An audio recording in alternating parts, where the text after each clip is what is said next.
Good evening. This is Gay Spirit, a program of information and entertainment for the lesbian and gay community of the greater Hartford area. When the summer fled past my window and autumn's chill was in the air,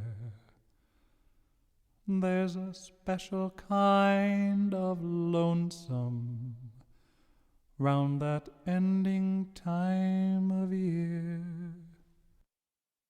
when the leaves fell and they drifted 'neath the trees that soon were bare.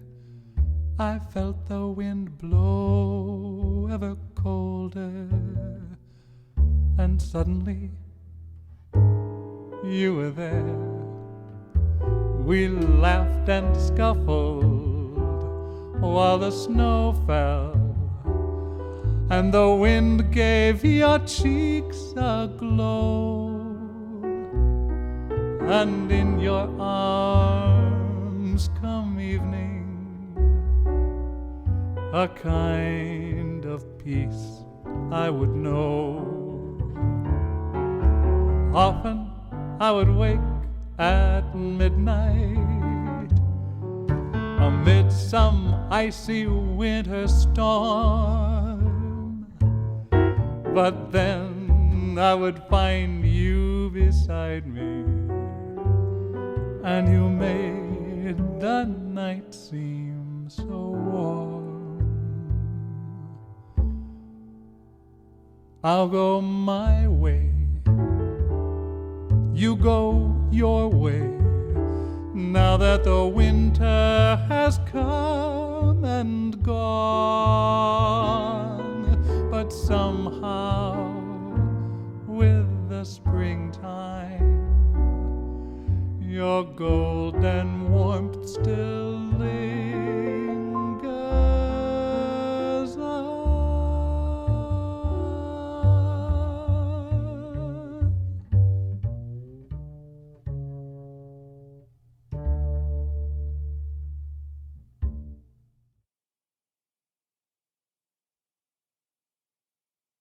Gay singer-songwriter D.C. Anderson covers Harry Chapin's original winter song.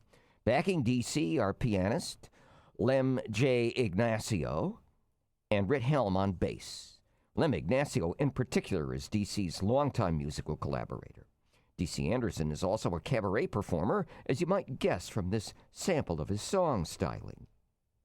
Of this particular song, D.C. remarks, "One of the joys of performing in Harry Chapin, Lies and Legends in Chicago, was hearing Anne Carey Ford sing this in her wonderfully rich and distinctive voice." That was a quote. I guess D.C. liked her interpretation so much, he decided to record it in his own rendition. Winter Song is one of 20 tracks on a D.C. Anderson compilation CD simply called Collected that came out in 2002 through LML Records. I last broadcast D.C. Anderson singing Winter Song back on Thursday, January 6th, 2006. Good evening and welcome to Gay Spirit, America's longest continuously running radio program, specifically devoted to lesbian, gay, bisexual, and transgender concerns. 3 full decades of uninterrupted week-by-week broadcast over listener-supported WWUH. With us as Gay Spirit's companion program for going on 23 years now is This Way Out, which is billed as America's internationally transmitted lesbian and gay radio magazine. This Way Out goes out to upwards of 200 radio stations across the globe. It's also broadcast worldwide on the shortwave radio band. WWUH was on the original list of subscribers when This Way Out premiered way back on April 1st, 1988. Ever since that date, there has been a full hour of gay programming on Thursday evenings over 91.3 FM. First comes the current weekly half-hour-long audio package of This Way Out, followed immediately by another 30 minutes of locally produced and live on-air Gay Spirit, bringing you up to 9 o'clock. The two gay shows are but a tiny part of the full spectrum of listening alternatives this station offers the listening public nonstop, round the clock. To access this wealth of music genre shows and public affairs programs at any hour of the day or night, at any location on the planet in real-time audio, go to our station's website at http://wwuh.org. Gay Spirit's feature of the evening constitutes a lesson in the history of the international struggle for the rights of the sexual minorities.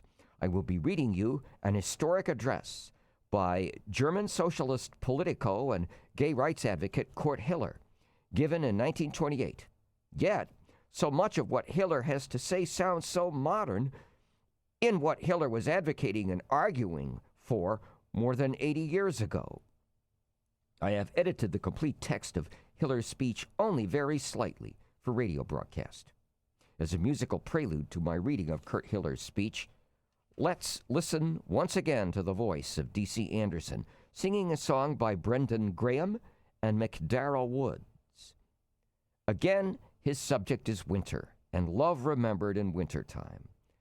This may well be a winter or a January to be remembered in the weather record books, certainly in terms of snowfall so far. D.C.'s interpretation is so simple and direct. He included this little winter melody in a compilation of Christmas vocal numbers, which he himself produced. Some of the numbers are more or less contemporary, some traditional, some satirical, some sentimental. D.C. released the compilation at Christmas of 2001. The compilation is called All Is Calm, All Is Bright. Here's D.C. Anderson singing Winter, Fire, and Snow. In winter, the fire is beautiful, beautiful as a song.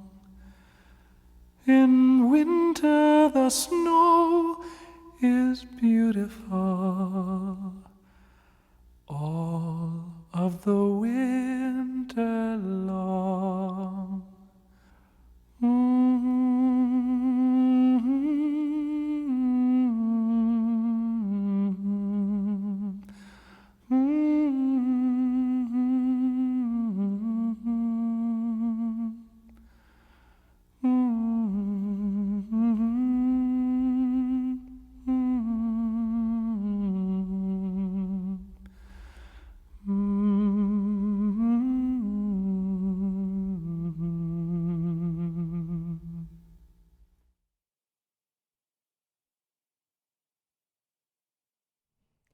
Now, listen to Kurt Hiller's appeal to the Second International Conference for Sexual Reform on behalf of an oppressed human variety. This speech, given in 1928, as translated out of the original German by John Lauritsen. Kurt Hiller, born in 1885, died in 1972, was a well-known German writer who often opined in support of socialism and gay rights. This speech, given at the Second International Conference for Sexual Reform in Copenhagen, had to be read by Magnus Hirschfeld, as Hiller could not afford to travel to the event. Hiller defends homosexuality against claims of perversion that had been recently made by Henri Babus and other members of the French Communist Party. Kurt Hiller begins his address, Honorable President, distinguished members of the Congress, I thank you for giving me the opportunity to express my thoughts to you indirectly. I should have presented them myself in your midst, had my economic situation prevented me from making the trip to Copenhagen. I wish to use the international forum you have set up to cry out to the world. From time immemorial, there has existed among all peoples an unusual but otherwise perfectly worthy, harmless, guiltless variety of human being.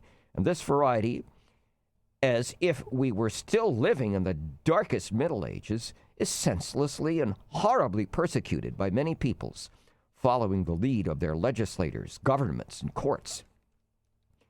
Let the intellectual world, the researchers and policymakers of all nations stand up against this barbarism and demand in the name of humanity, halt. The variety of which I speak is that minority of human beings whose love impulses are directed not towards a member of the other, but rather towards a member of their own sex. These are the so-called homosexuals, Urnings, or inverts. They are outlawed, it is said, because their feelings and acts are contrary to nature.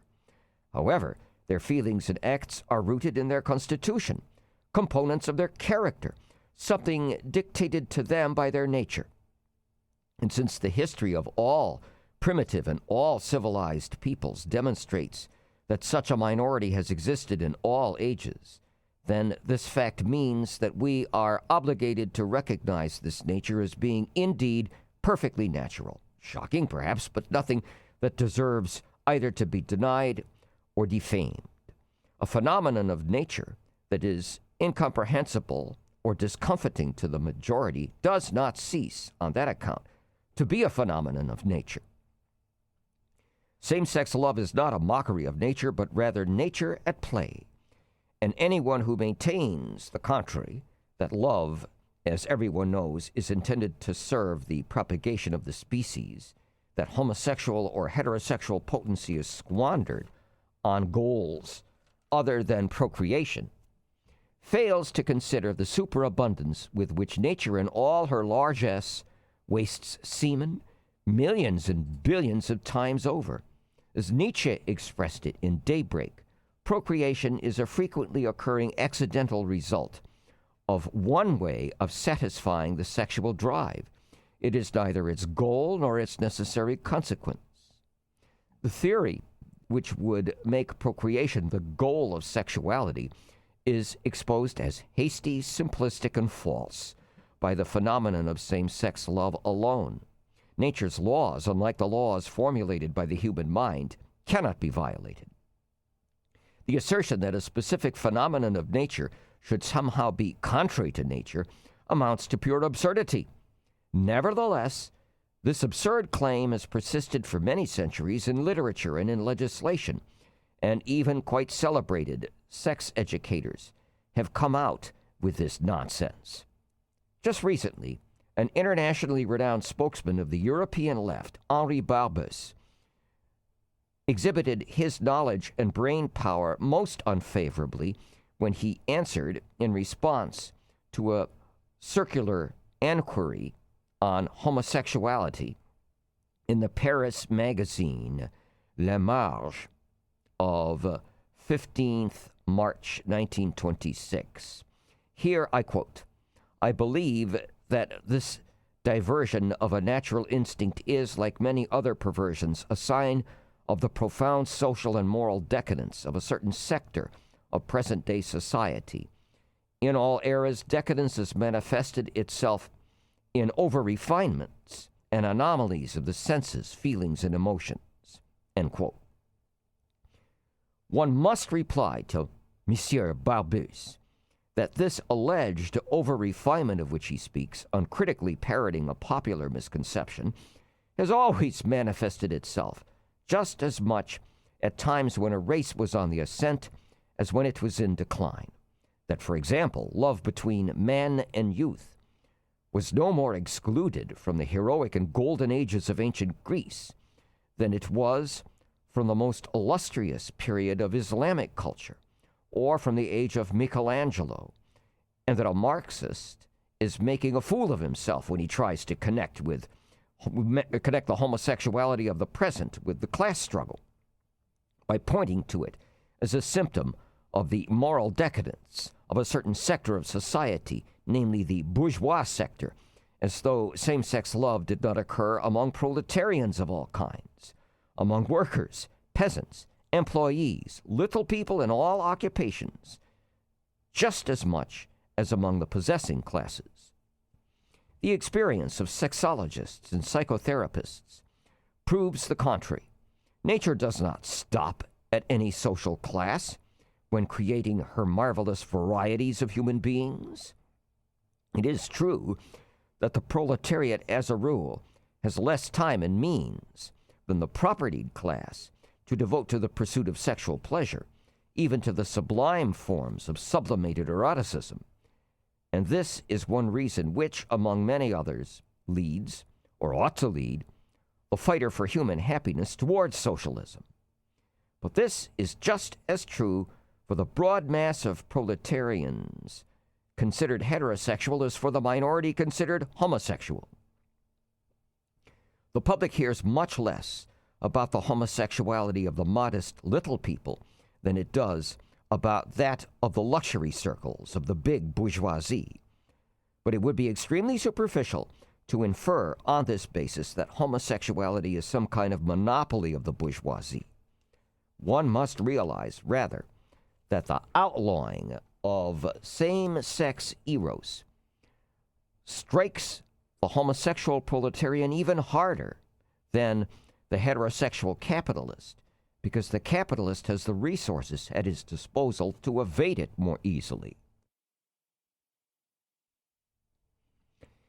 At any rate, the homosexually inclined worker owes little gratitude to Monsieur Barbus when he attacks the alleged complacency with which some authors place their delicate talents at the service of the homosexual question, while our old world convulses in terrible economic and social crises, venomously asserting that their doing so does no honor to this decadent intellectual phalanx, and that it can only reinforce the contempt which the young and healthy popular force feels for the advocates of this unhealthy and artificial doctrine.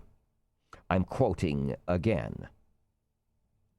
The terrible economic and social crises in which the world is convulsing apparently prevent Monsieur Barbus from relinquishing a prejudice he shares with the most backward people of all nations.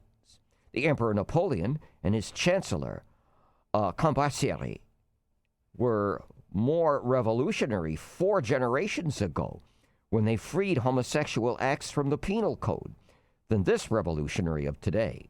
Barbus sings the same moralizing tune on this matter, of which he understands nothing, as the most reactionary ministers in the German government, when their theme is to draft bills on matters of which they likewise understand nothing.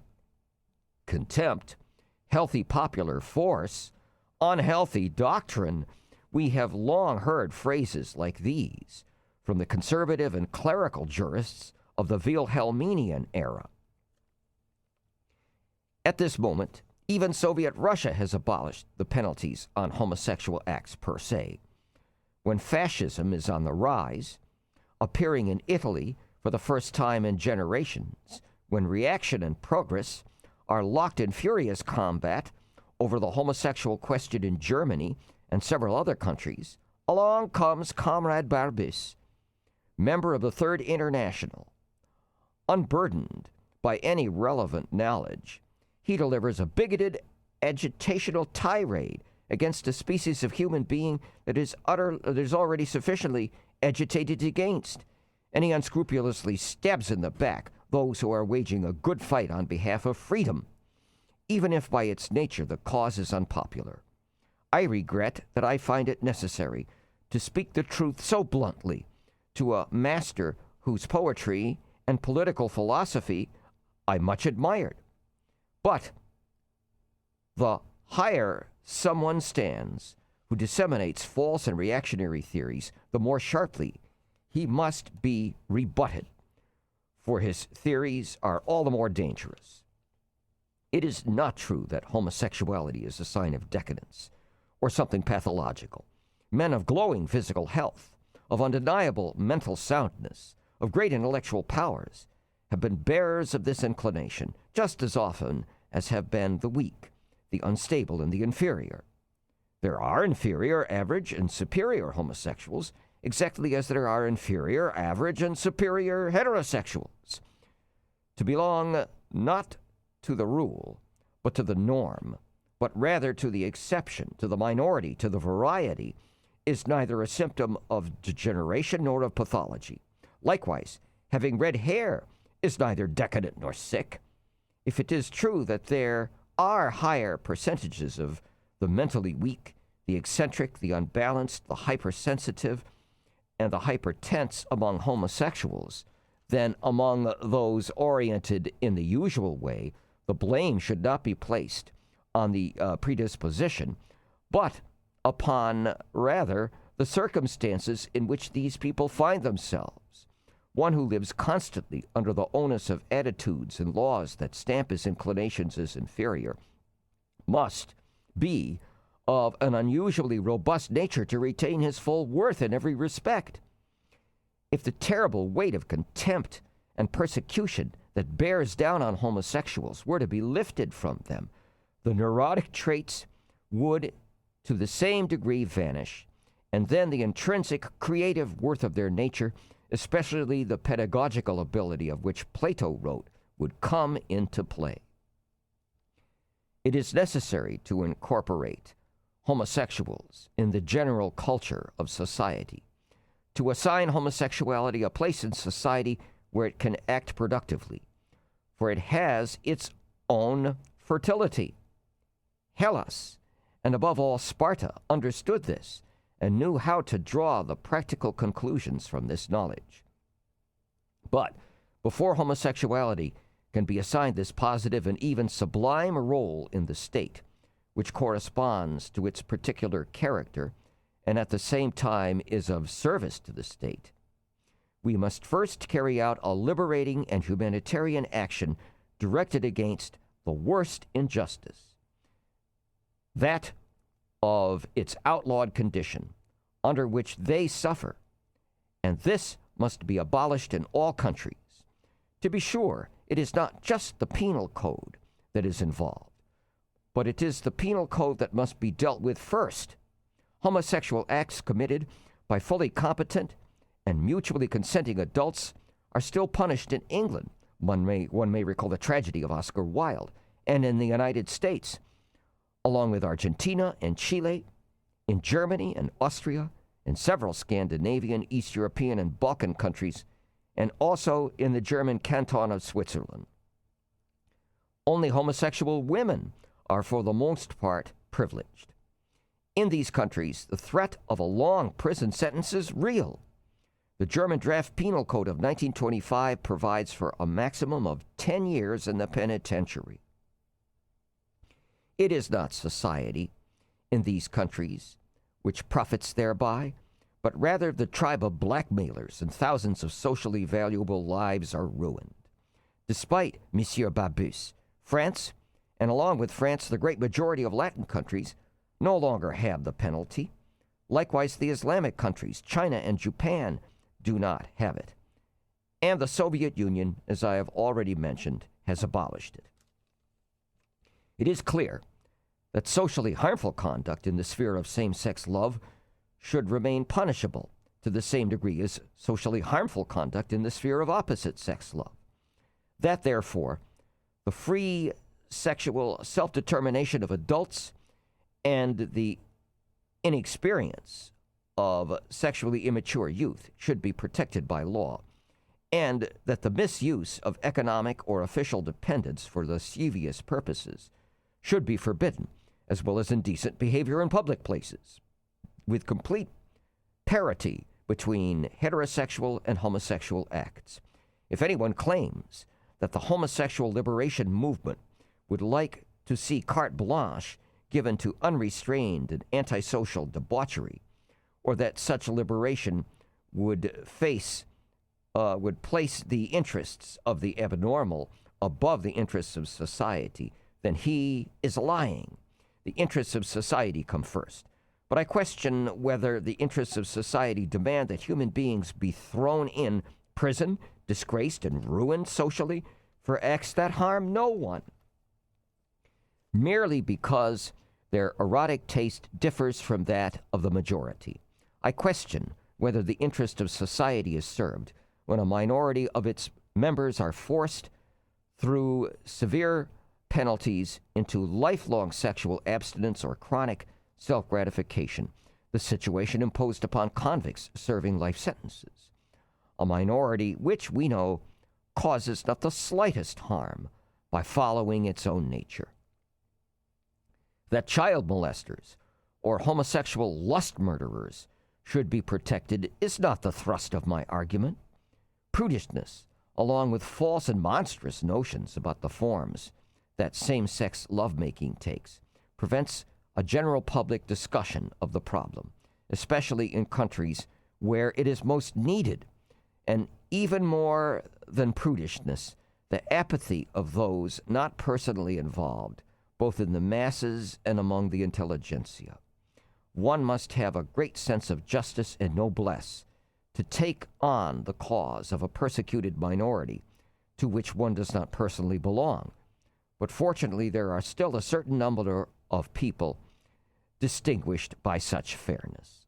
These people comprehend that an age in which concern for national minorities is so extraordinarily keen and active must find the courage to protect a minority which, to be sure, is not an ethnic one, but which can be found in all states, and is especially deserving of protection since there is no state in the world where they are the majority, and with which they, like the national minorities, could identify.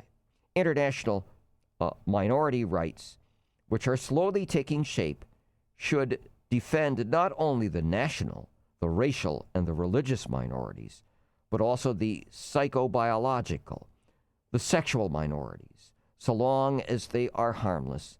And if the Second International Congress for Sexual Reform chooses to speak out in favor of these ideas, it would be a courageous act of ethical rationality.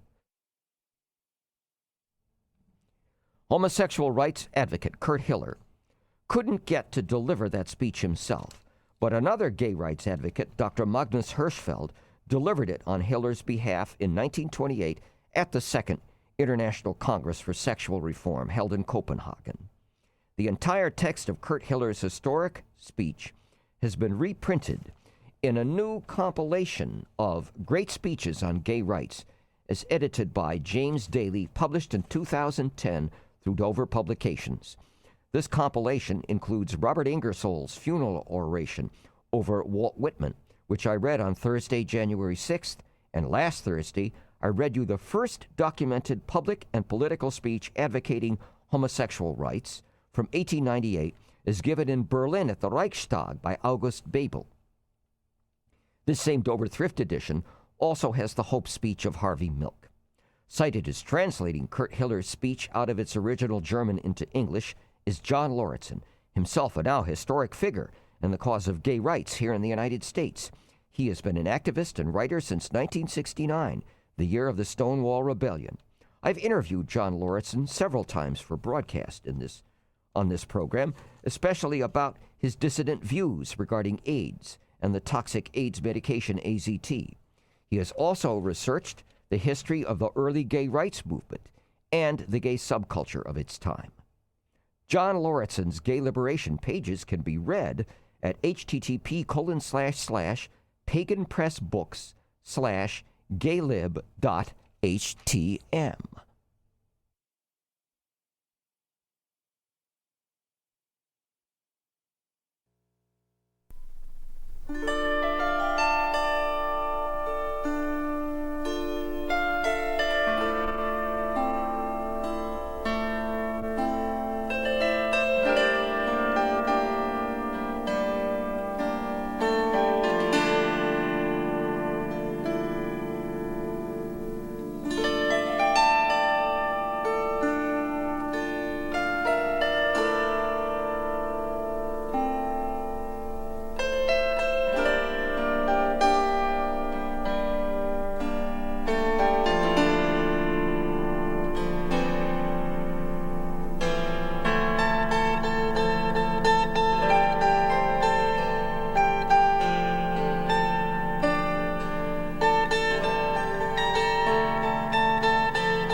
Just enough time to remind you, listeners, that the 8th Annual Dorothy Awards will be given in a celebration scheduled for Saturday, March 5th from 6 p.m. to 11 p.m. at Fantasia on Route 5 in North Haven. It's a black tie optional event that is put on to benefit the New Haven Pride Center. The honorees this year are Tony Ferraiolo, co-founder and president of the Jim Collins Foundation, Rob Bartolomeo, owner of Gotham City, Reverend Marilyn Bowens, the senior pastor of MCC New Haven, and a group award going to the Northeast Ursa Men.